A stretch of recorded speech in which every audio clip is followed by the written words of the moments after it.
Sasha Banks may have tried to quit WWE, if reports are to be believed, so let's talk a little bit about her. Sasha and Bayley, less than 2 months after becoming the first women's tag team champions in WWE since the Glamour Girls in 1989, 30 years earlier, dropped the titles to the Iconics in their fatal four-way match at WrestleMania, staying true to the pattern of Sasha Banks' title reigns on the main roster not lasting very long. It's sort of her thing now. The next night on Raw, Sasha was not there. Bayley was. She lost in a short match, clean in the middle to Alexa Bliss. This was Alexa's first singles match since September. Instead, Sasha has been on vacation. I assume it was a pre-planned vacation. She didn't just walk out and fly herself to the Dominican Republic, but that is where she has been with her husband, Mikaze, who works as a seamster? What would you call him? Seamster? Like a teamster? Anyway, he makes costumes and outfits for Sasha and other people in the company. So they've been on vacation in the Dominican Republic. They've been posting all these happy photos and these videos all over social media. I feel so bad for her. What a tough life. According to reporting from The Observer and from Fightful.com, Sasha tried to quit over WrestleMania weekend. At some point over the weekend, she tried to quit when she found out that she and Bayley were dropping the tag team titles at WrestleMania. She thought that the two of them, or was led to believe that the two of them were going to have a real chance at a longer reign to try to make those titles mean something. Maybe defend them in NXT, which they had teased doing when they sent them to Full Sail. They cut a promo in the ring at Full Sail, basically all but saying that they would be defending their titles there, and that never happened. And her and Bayley, look, the whole tag team titles thing, they've been talking about this for probably at least a year, if not longer, maybe 2 years. They would do interviews and constantly talk about women's tag team titles. We need women's tag team titles. I think they would look good on me and Bayley. For months and months and months and months, they talked about these. So clearly they meant something to the two of them, right? They meant something to those two.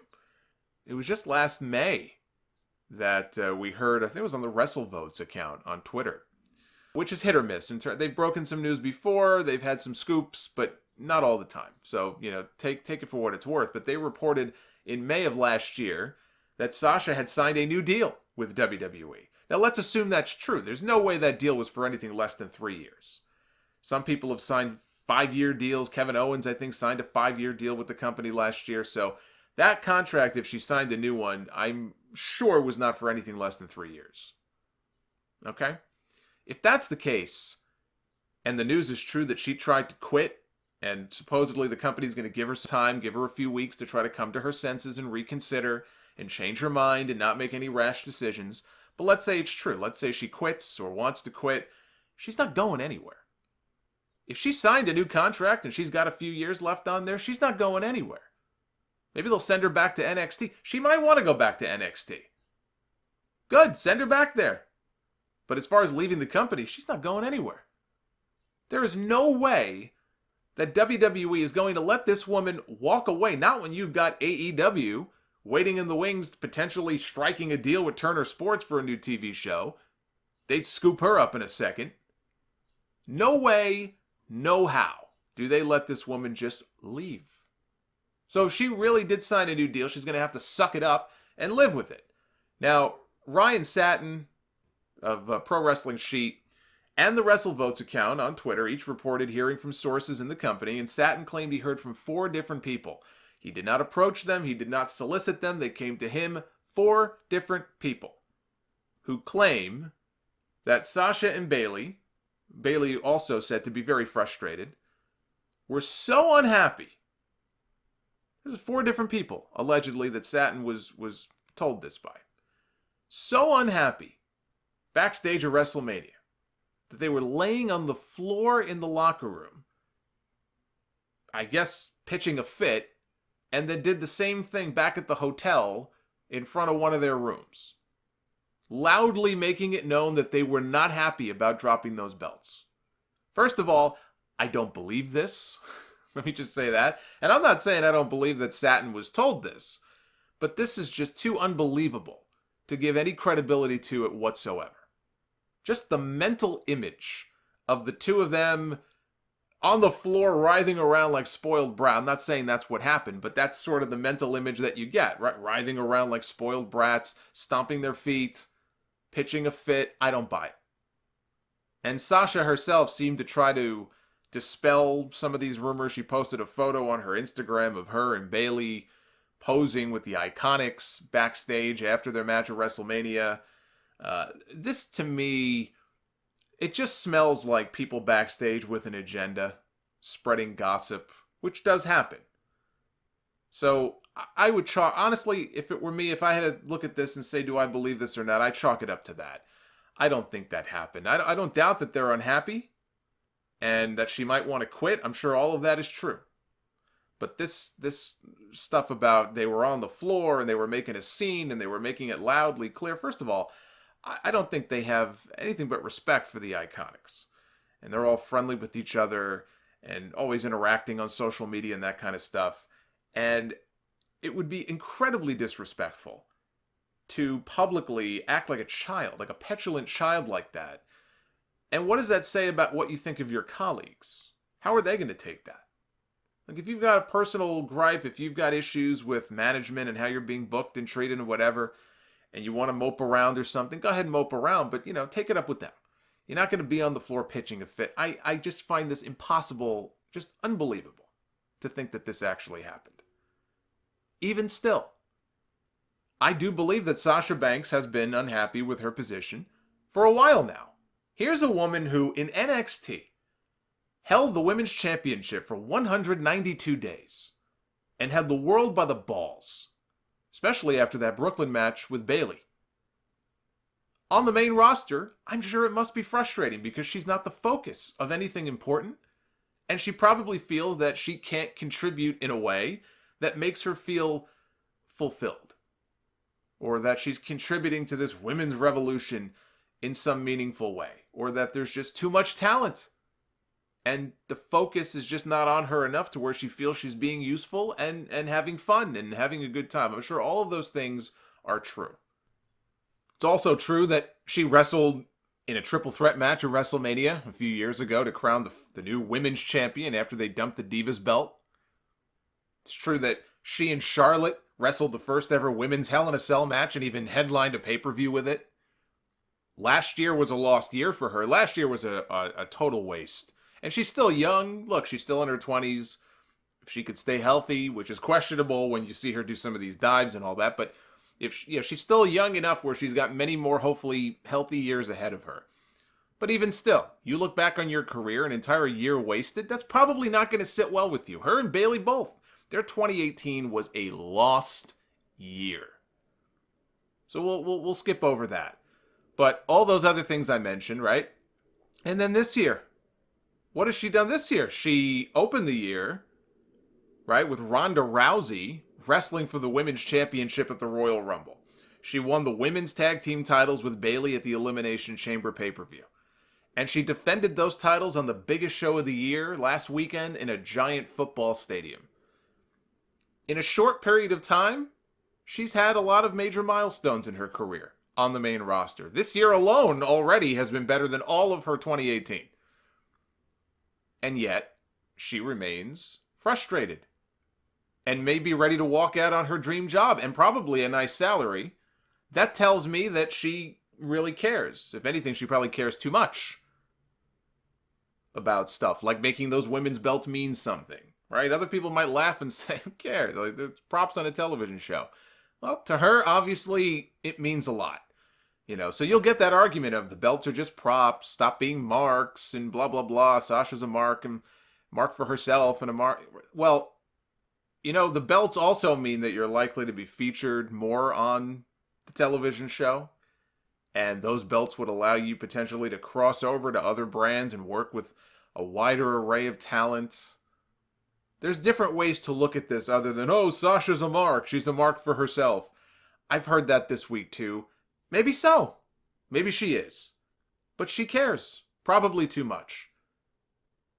But I think at the end of the day, she really just wants to wrestle. She wants to be involved. She doesn't want to sit on the sidelines and waste away or feel like she's wasting away and watch other people do what she wants to be doing.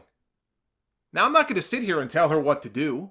I still think there's hope for them to wake up and start doing something with her, and if they do, there's no bigger platform for her than WWE. But her run on the main roster has left a lot to be desired, and it's not all on her. You could talk, her attitude and this and that. It's not all on her. I don't get the sense that Vince McMahon is a huge Sasha Banks fan. He's never gotten behind her the way that he's gotten behind Charlotte, the way that he's gotten behind Becky recently, or even Alexa Bliss, someone Sasha isn't exactly fond of. This feels closer to an Asuka type situation where he just doesn't seem to get it. He doesn't seem to get what he has in her, which is a star, a marketable star. Sasha and Bayley, as a team, has run its course. There's no need for them to be tag team partners anymore. The Boss and Hug connection is one of the cringiest fucking names I've ever heard of for a tag team. Not as bad as Rybaxel, which sounds like the name of some dick pill you'd see advertised on TV. Do not take Rybaxel if you've been watching WrestleMania for more than 7 hours. If she stays, the Boss and Hug shit just has to stop. They need to get back to what made her feel like a big deal, which is the boss persona from NXT. I know they call her the boss every week. We hear Michael Cole every week. It's boss time. It's boss time. Shut the fuck up. But to get back to what that character really was all about in NXT, to get back to that attitude, that's what they need to be doing with her. They need to get back to that.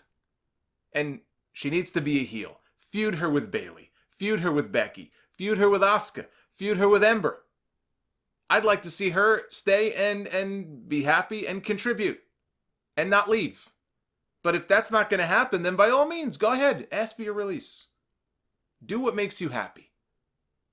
You're not going to get it, but you could ask. It can't hurt to ask. Maybe you'll catch Vince on a good day where he's feeling very generous.